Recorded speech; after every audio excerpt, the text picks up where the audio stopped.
कोई भी चीज मुफ्त में किसी को नहीं दी जाएगी। ब्रह्मांड का नियम है, मुफ्त में सिर्फ आपको ऑक्सीजन मिल रहा है, ये भी कुछ दिनों में बिकेगा। दिल्ली की हवा देखिए, नोएडा की हवा देखिए, आप 10-20 साल बाद की परिकल्पना कीजिए, अगर सही से काम ना हुआ पर्यावरण को लेके तो सच में ऑक्सीजन अभी भी बिक रहे हैं। ऑक्सीजन बार खुल चुके हैं, दिल्ली में ऑक्सीजन बार है, आप जाके 1 घंटे अच्छी ऑक्सीजन ले सकते हैं। ऑक्सीजन बार खुल चुके हैं, आप स्वस्थ आदमी जाके ऑक्सीजन ले सकता है, ये हो चुका है। तो जो हवा पानी ये सारी चीजें भी ब्रह्मांड आपको आराम से दे रहा था, वो भी सारी चीजें बिकेंगी, बिक रही है भी, आगे भी बिकेंगी।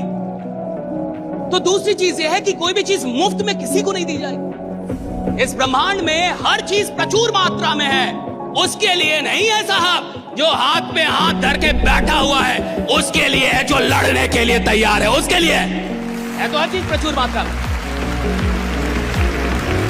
और जो बहुत खराब लोग होते हैं, फाइनल रिजल्ट उनका बढ़िया कभी नहीं होगा। जो फाइनल रिजल्ट होगा, जब जिंदगी फाइनल हो रही होगी ना, तब जाके हिसाब किताब तो चुकता करना ही पड़ता है।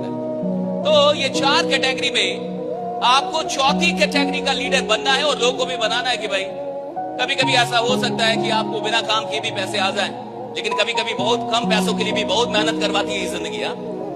और आप में से भी जितने लोगों ने भी पैसे कमाए होंगे ना, तो पुराने टाइम को याद कीजिए। कभी आप 5-10 साल बहुत मेहनत किए हैं साहब, जब आपको कुछ भी नहीं मिला, कुछ भी नहीं मिला, लेकिन मेहनत आपने जी तोड़ की, पागलपन के साथ की, दीवानगी के साथ की, कुछ भी नहीं समझा, ना टाइम देखा, ना घर देखा, ना बच्चे, ना परिवार, आप लगे रहे और वहां मिला कुछ नहीं। आज मिल गया भाई, ये मत समझिएगा फ्री का मिला है, कभी ना कभी आपने इसके लिए कीमत चुकाई थी, तब जाके मिला है, राइट।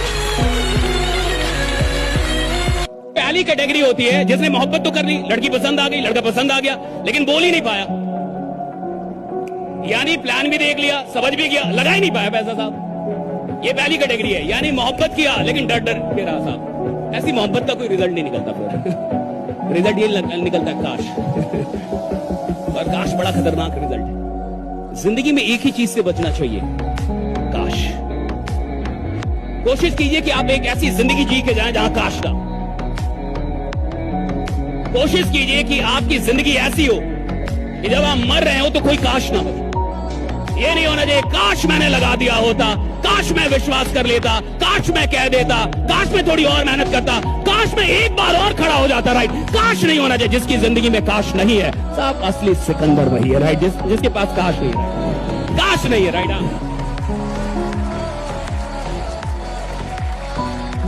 छोटा आदमी बहुत जल्दी संतुष्ट हो जाता है, बहुत जल्दी खुश हो जाता है।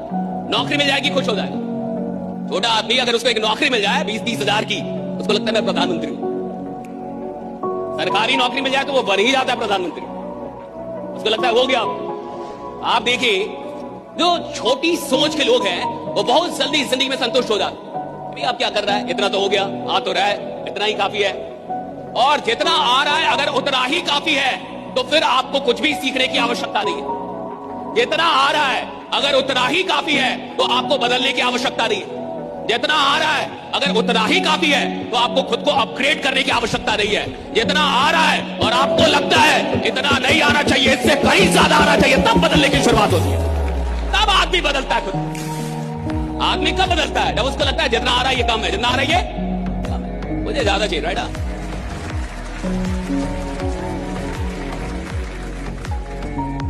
मिडिल क्लास के बच्चों को दुख नहीं होता क्योंकि माँ बाप बहुत केयर कर देते हैं। माँ 10 बार कॉल करेंगी तो 11 बार यही पूछेंगी, खाना खाए, खाना खाए, खाना खाए।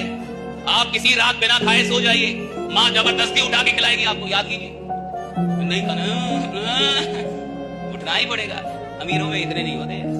डाइनिंग टेबल पे खाना रखा रहता है, जब माँ आएंगी माँ खाएंगी, जब बेटा आएगा बेटा खाएगा, जब बाप आएंगे बाप खाएंगे। किसी को किसी से मतलब नहीं है, सबके अपने कमरे चले जाएंगे। मिडिल क्लास में प्यार बहुत ज्यादा है, तो मिडिल क्लास को पता ही नहीं चलता कि दुख होता क्या है, ढंग से नहीं पता चल पाता, क्योंकि उनकी सारी आवश्यकताएं पूरी कर दी जाती। और माँ बाप कभी बताते नहीं कि कितने दुख से तुमको यहां तक लेके आए हैं, इतना दुख करके तुम यहां तक आए हो, ये बताते ही नहीं है। मिडिल क्लास का माँ बाप डरपोक होता है, डरता है कि अगर बच्चे को बता दिया दुख तो बच्चा फ्रस्ट्रेटेड हो जाएगा, बच्चा डिप्रेशन में चल जाएगा। मुझे लगता है कि माँ बाप को बताना चाहिए कि दुख क्या हुआ है, तुम आए कैसे यहां तक। कोई आदमी ईमानदार नहीं है साहब, वो किसी बड़ी सफलता को डिजर्व ही नहीं करता। वो किसी बड़ी सफलता को डिजर्व नहीं। और सुनिए, यहां तक कि बेईमानी के काम में भी वही आदमी आगे बढ़ता है जो ईमानदारी से काम करे। 2 नंबर के धंधे में और ईमानदारी है। अच्छा, ईमानदारी सही आदमी या गलत आदमी का लेना देना नहीं है कि अच्छा आदमी ईमानदार होता है और बुरा आदमी नहीं, घंटा। अच्छा आदमी ज्यादा बेईमान है। नौकरी जा रहा है, काम नहीं कर रहा, पढ़ाने जा रहा है, मास्टर जी पढ़ा नहीं रहे, दरोगा है, 5 साल में 1 करोड़ का घर बना ले रहा है कि नहीं? अच्छे लोग तो हैं, ये सारे तो अच्छे ही हैं, बट सारे बेईमान हैं। ये जरूरी नहीं है कि अच्छा आदमी ईमानदार है और बुरा आदमी बेईमान। नहीं, ईमानदारी अलग चीज है। ईमानदारी खून में होती है। ईमानदारी का मतलब है कि मैं जो कहता हूं मैं वो करता हूं। दैट इज ईमानदारी। लीडर का मतलब मैं जो कहता हूं मैं करता हूं। अगर मैंने कहा कि मैं आऊंगा तो मैं आऊंगा भैया, चाहे वो बाढ़ आ जाए, बारिश आ जाए, आग लग जाए, मैं आऊंगा। अगर मैंने कहा कि मैं आपको कॉल करूंगा तो मैं कॉल करूंगा। अगर मैंने कहा कि मैं मीटिंग लेने आऊंगा तो मैं आऊंगा। अगर मैंने आपसे कोई वादा कर दिया है तो भैया कुछ भी हो जाए मैं वो वादा निभाऊंगा। That is leadership, that is honest.